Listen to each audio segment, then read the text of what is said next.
Welcome to Stolen Moments, the podcast for Rudolph Valentino, silent films, and everything movies. My name is Donna Hill.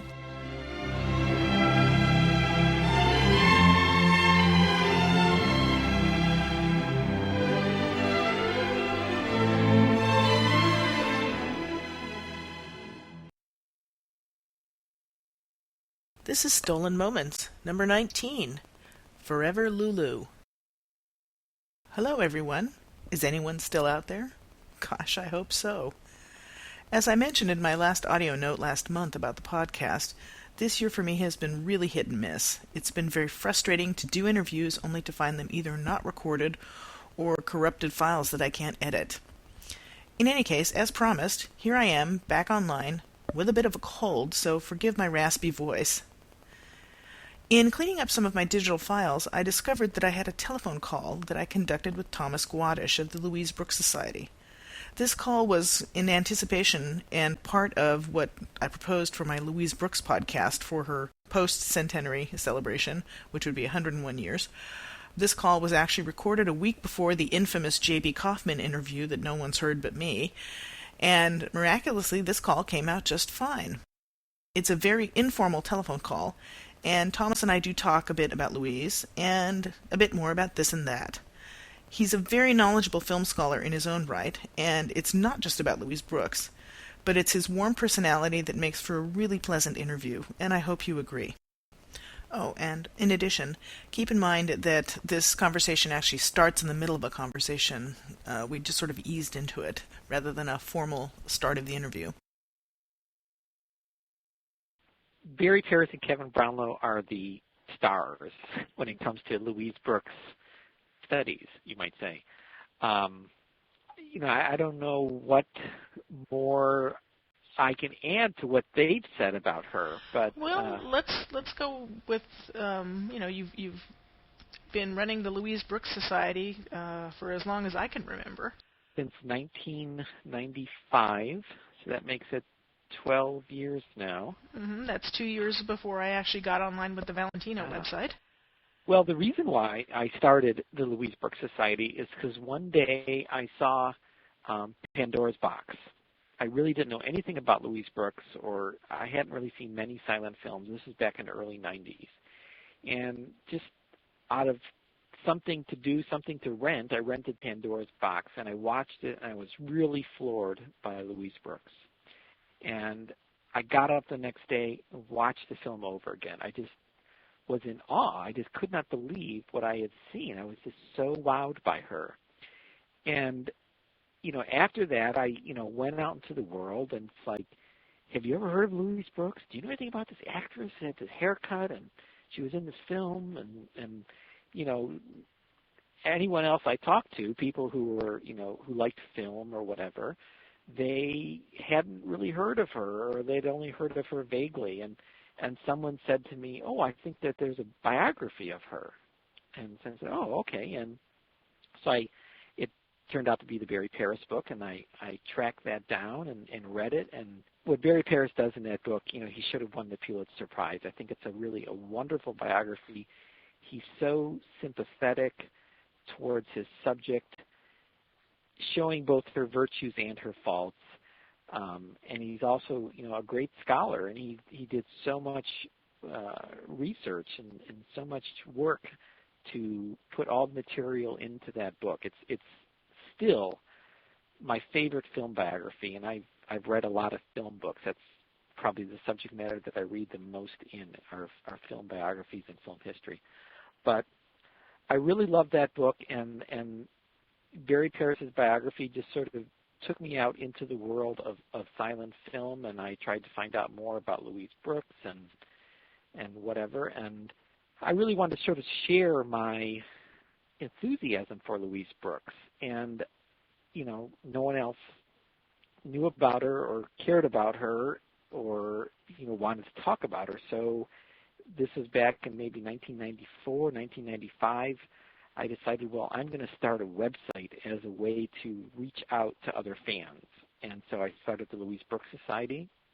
It went online, I think, in August of 1995, and there really wasn't much out on the internet back then about silent film or about Louise Brooks, and it attracted other fans, and the website and everything about it that's grown up over the years. It's just a way to converse with other people who love Louise Brooks and silent film. And that's the way it started.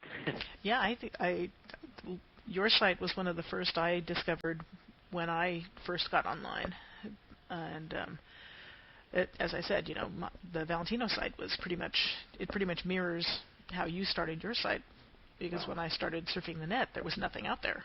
Yeah. And then one day decided, well, let's do a website.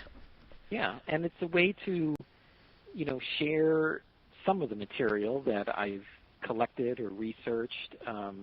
I just went to New York City a couple of weeks ago for the Booksellers Convention, but while I was there, I took a few days to do yet more research on Louise Brooks. I went to the library at Lincoln Center and the New York Public Library and the Museum of the City of New York, which I'd never been to before. And, I found new things there, and, that sort of thing is what I do, and I, put some of that material up on the website and tell other people about it, and the web is really a great way to have this sort of conversation with other people.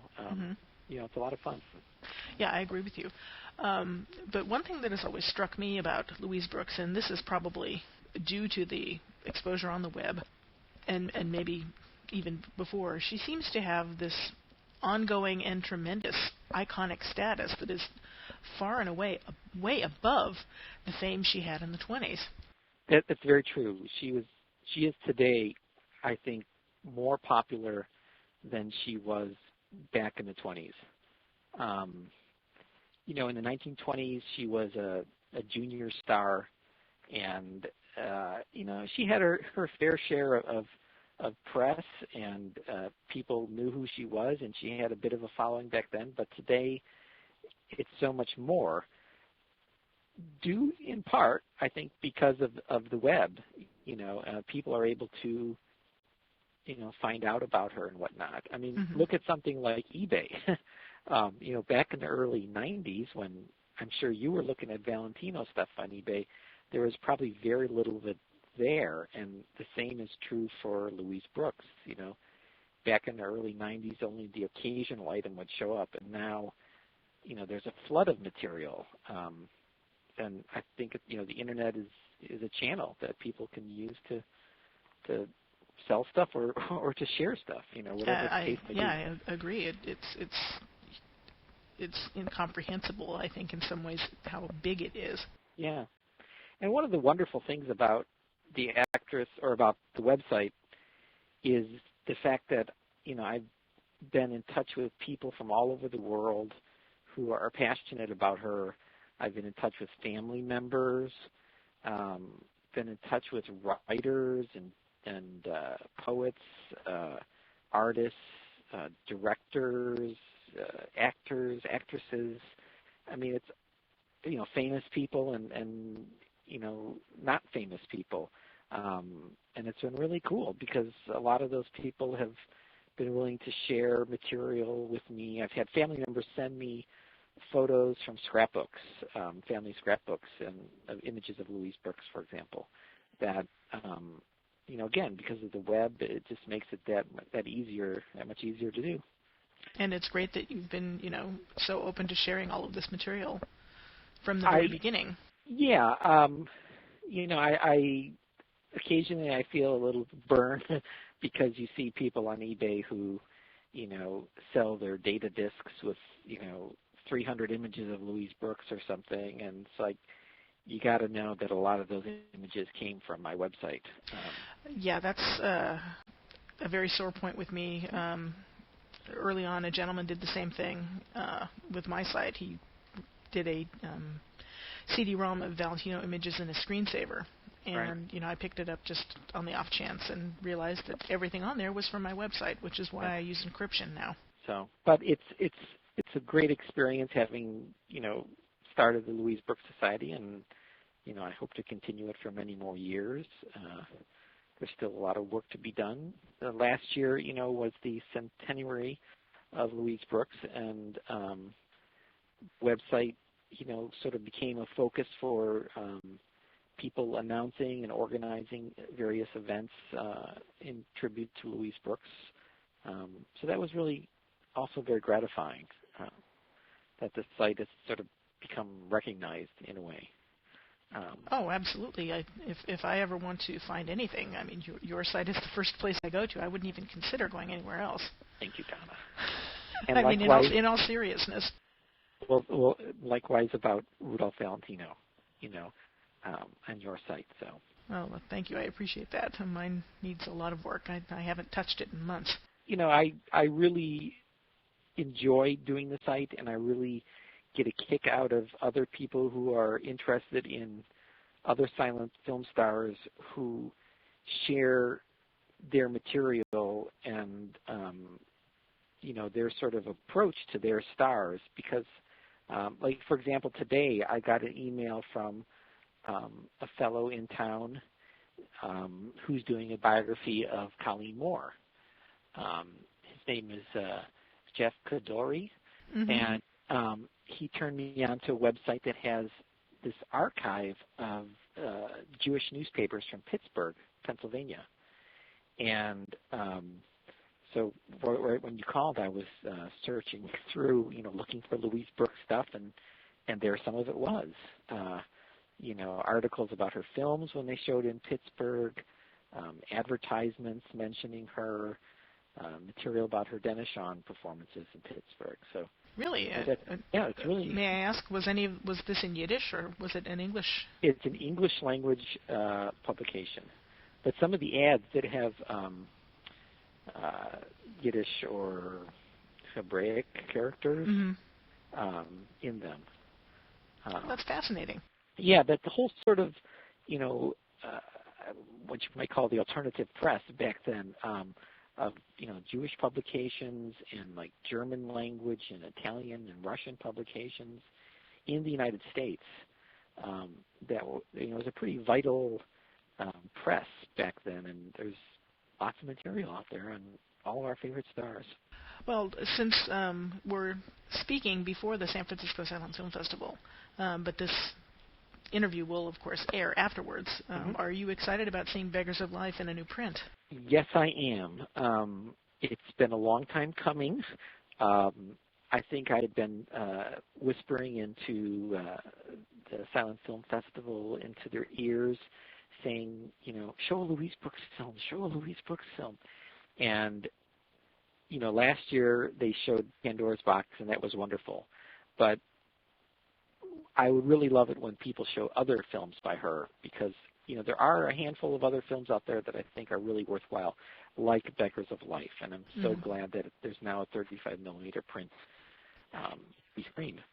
I'm really looking forward to seeing it. As I mentioned in my interview with Stephen Sammons from last week, I saw this film for the first time, and this must be in the, early 80s, at the Avenue Theater. Oh, wow. They used to show silent films on Friday nights there. And Bob Vaughn played the organ, and it was a 16 millimeter print, but I remember really, really liking the film a lot. And so I haven't seen it since then. Wow. So I'm really looking forward to getting to see it, in what I presume is going to be a better print. I think so. I wonder what the source of that 16 millimeter was.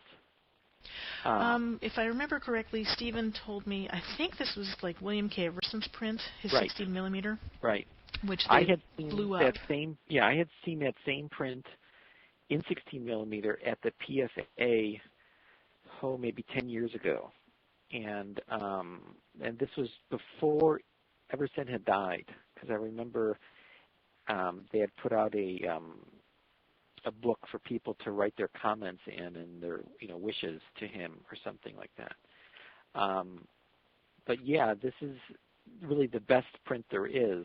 So, and I know I've seen some of the prints of this film that are on videotape from the gray market videotape sources, and those prints are pretty dark. And certainly one of the redeeming qualities of this new 35 millimeter print is that it's light and bright, and you can see what's going on. So yeah, it'll be a lot of fun. And then the fact too that they're having the director's son, William Wellman Jr. there to introduce it. That's going to be pretty interesting, I think. Yeah, I think that's very nice. I think the whole program this year, I think they've outdone themselves. Yeah. I think there's just so much good material. I'm going to be pretty much sleepless the entire weekend. Well, but we love it, don't we? Yes, we do. Let me ask you the question that I ask everybody about Louise. What is it that you think is her appeal for an audience member of today? Because she really does seem to be timeless.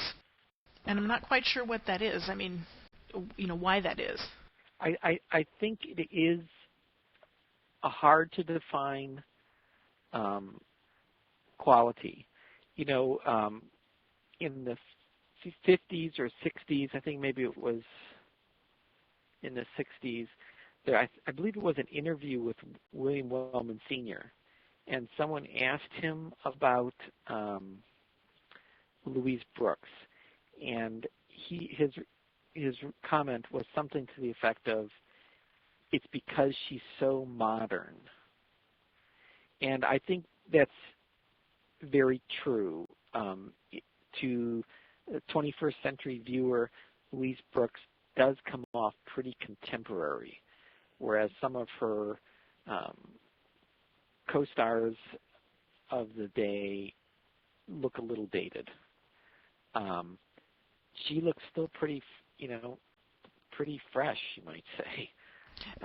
Definitely a more modern approach Yeah. to her style, whether or not it was due to the fact that she didn't care and was sort of blowing it off. I'm still not quite sure about how much she really invested in her film career.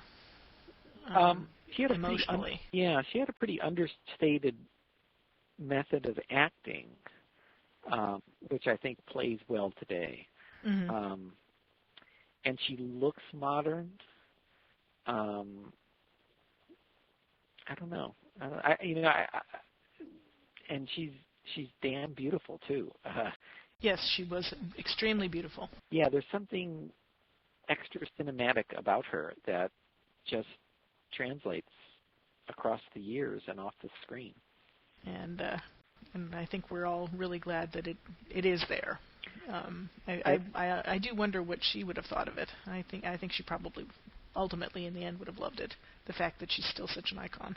I think so, but something that Barry Ferris relates in his biography is her disdain for the young male film buffs who came knocking at her door towards the end of her life.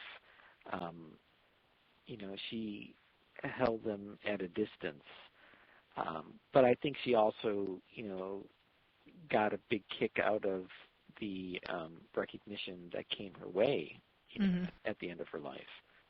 Well, yeah, I think so, because the interim years, some of them, from what I read in his biography, were pretty awful. Yes, she definitely experienced the peaks and the valleys, in her life. It's really a remarkable story when you see what she went through, from worldwide fame to poverty, working as a sales girl, as a shop girl. It was really an up and down story. So, and I think that's also part of the allure that people that she has for people today, is that not only did she accomplish something on film, but her life story, her biography, is dramatic and interesting. And very much so. Yeah, and she's really an interesting personality. I think there are some actors and actresses who are, stunningly beautiful or handsome, and they're in some really good films, and they appeal to viewers. But when you sort of start digging around, trying to find out more about them as people, they're a little bit dull. Yeah. And it's just, the interest just sort of stops. But with someone like Louise Brooks, the more you find out about her, the more you want to know about her, and the more you want to see her films and things like that. And I also think part of the appeal is just, and I think this goes back to her days as a dancer Mm-hmm. in training with Dennis, was her ability to pose for the camera, for the still camera. Yes. Because I think, Clara Bow aside from the silent era, I don't think there's anybody that has more just incredibly drop-dead gorgeous still photos than Louise Brooks. I wouldn't disagree with you. I didn't think you would. So is there any exciting Brooks news that you can relate coming up? Is there anything that we should be watching for on our radar in the way of new books or anything like that? Well, there's always a trickle of new things coming out. There's a new book out by an academic. Her name is Amelie Hasty. She teaches down at UC Santa Cruz, and she's going to be at the 2007 Silent Film Festival. And she has a new book called Cupboards of Curiosity, and it has Colleen Moore on the cover. And it's a book about female stars and their interests and passions and crafts beyond film. So it looks at Louise Brooks and her interest in reading and writing, and it has a number of images in the book of pages of books that Louise Brooks owned, and her handwritten notations all over the pages. So it's pretty interesting. And with Colleen Moore, she talks a lot about her dollhouse, and that sort of thing. So there's chapters in books that are always coming out about Louise Brooks. There's a new book that I just got called Lulu. That's a sort of avant-garde prose dramatic text that is sort of exploration of the larger Lulu myth, and it talks about Louise Brooks and Pandora's Box, but also Alban Berg's opera of Lulu and Vedic plays, and it sort of mixes them all together and is sort of avant-garde text that I have not yet gotten into. What else is new? Well, I'm working on a book about Louise Brooks, if you must ask. Yes. And I have about 300 pages done. I hope to finish it this year. And it's a book about her films, and it's just sort of a gathering of a lot of material that I have come across through my research. It's going to be heavily illustrated. Not so many stills or portraits or images from the films, though there is a little bit of that, but there's a lot of advertisements for her films. Mm-hmm. And that's something I've been gathering over the years, and I've picked out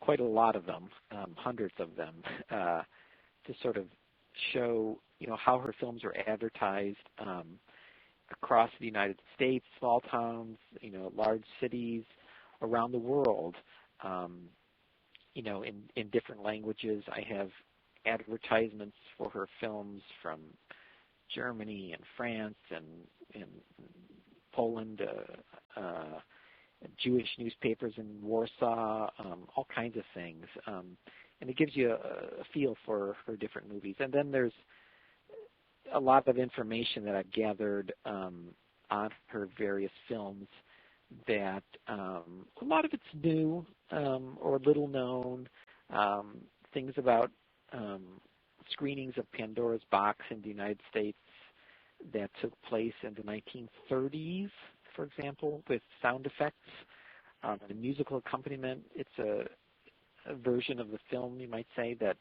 nobody knows about.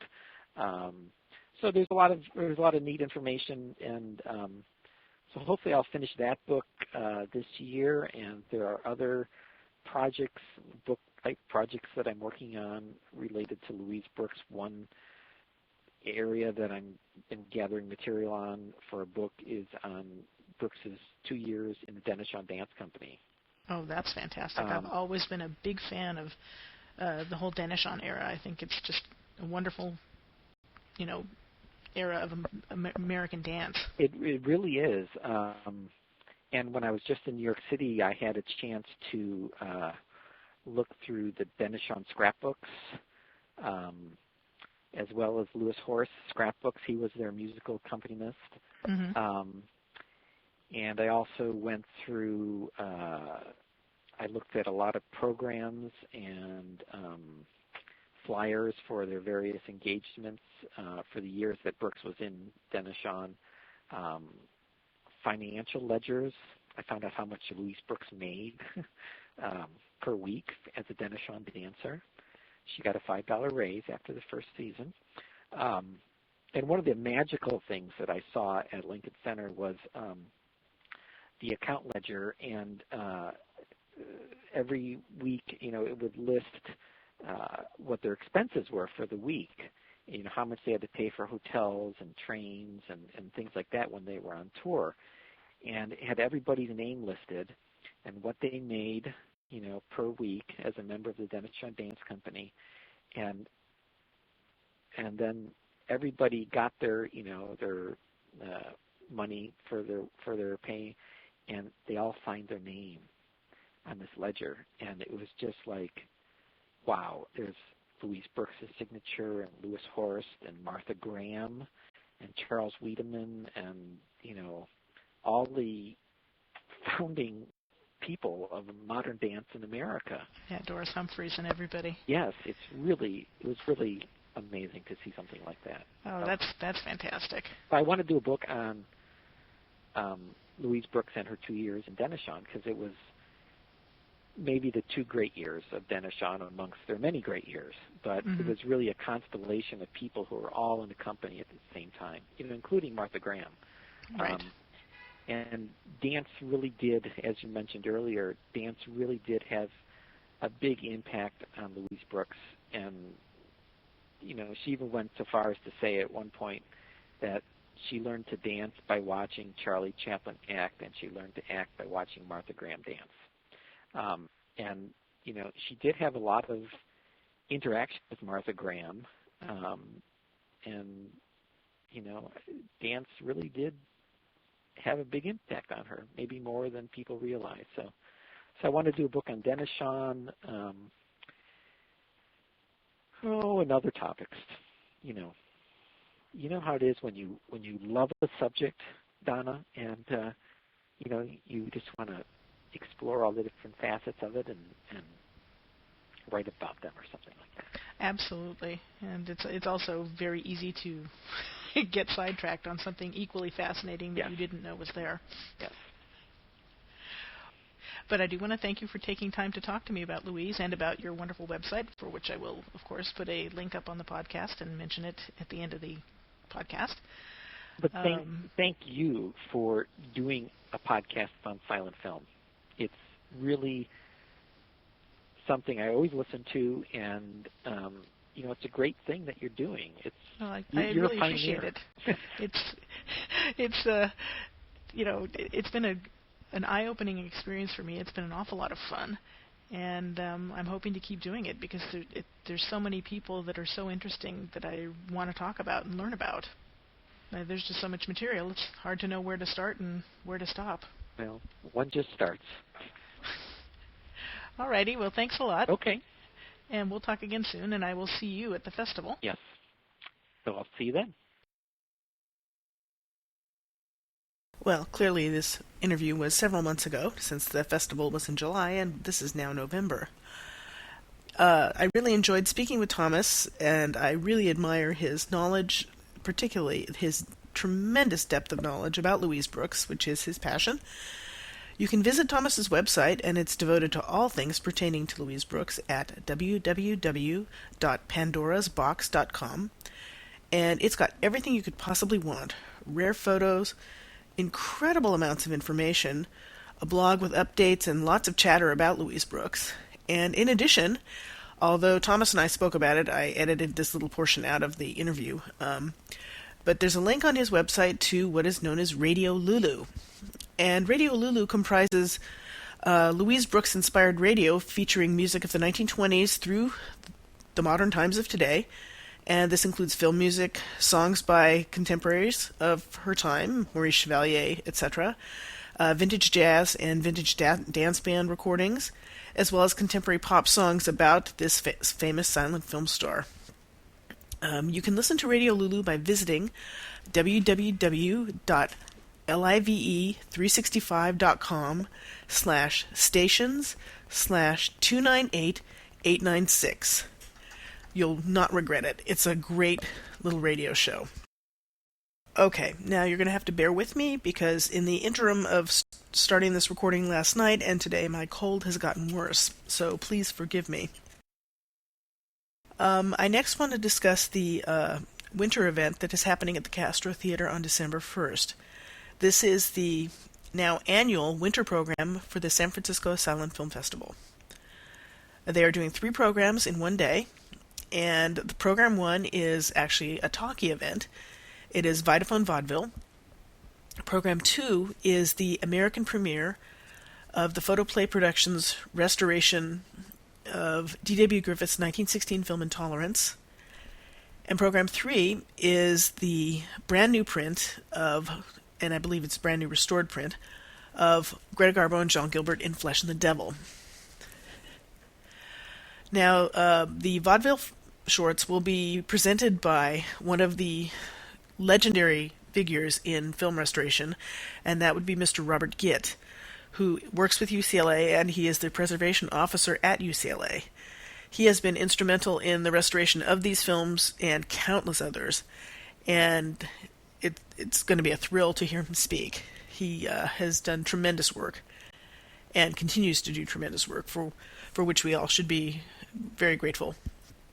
Second up will be Patrick Stanbury of Photoplay Productions will be presenting and also manning the projection booth, as he often does, of the 35mm tinted version from Photoplay Productions of D.W. Griffith's landmark epic film from 1916, Intolerance.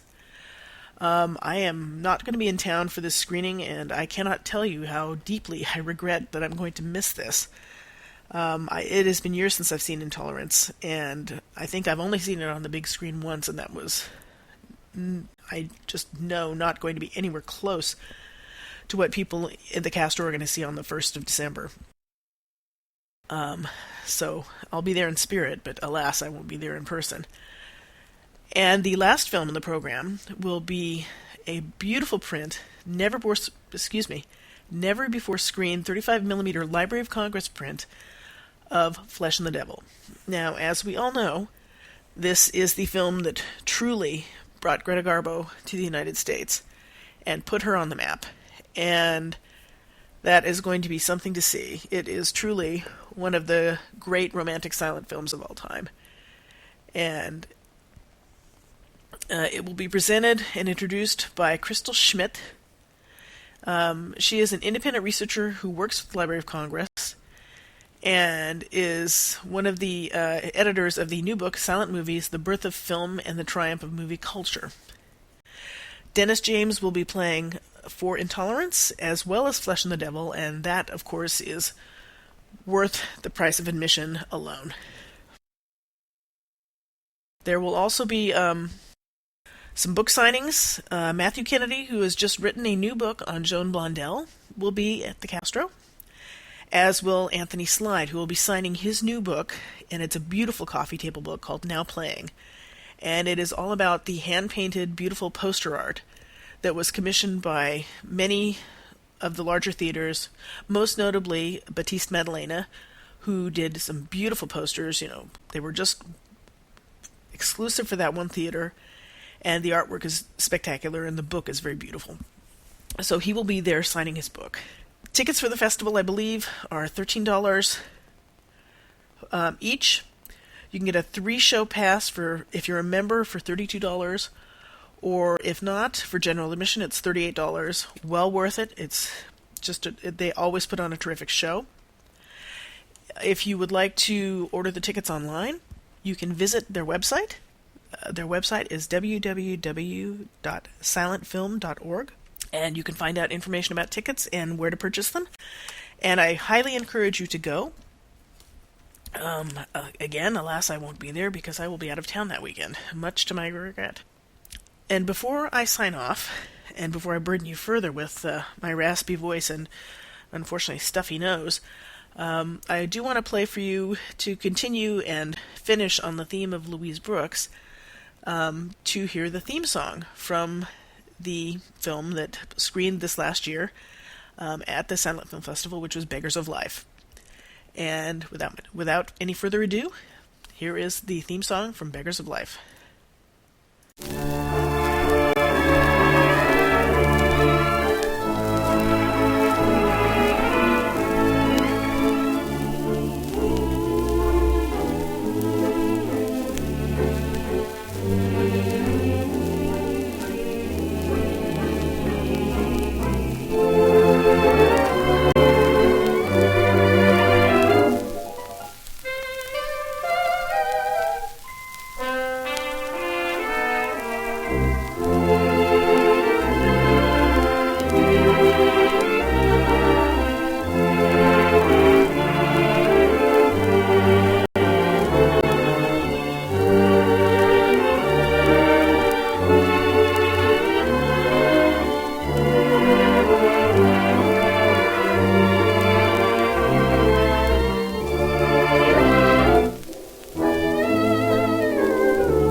And that was the theme song from the film Beggars of Life.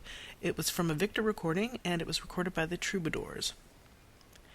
If you have comments about today's show, please feel free to leave them on the blog page. That's www.rudyfan.libsyn.com, or you can email me at rudyfan@rudolph-valentino.com. All commentary is welcome, and I'd love to hear from you. Links to any websites mentioned will be found in the show notes on the blog page or on my website at www.rudolph-valentino.com, and then click the link to the podcast page. The next podcast will be Rudolph Valentino and the Tango, and that will post sometime in December before Christmas. That will be the last podcast for 2007, and we will have surprises for you in 2008. I'm looking forward to having hopefully a more successful podcast year in 2008. And if nothing else, that will be my New Year's resolution to make it happen.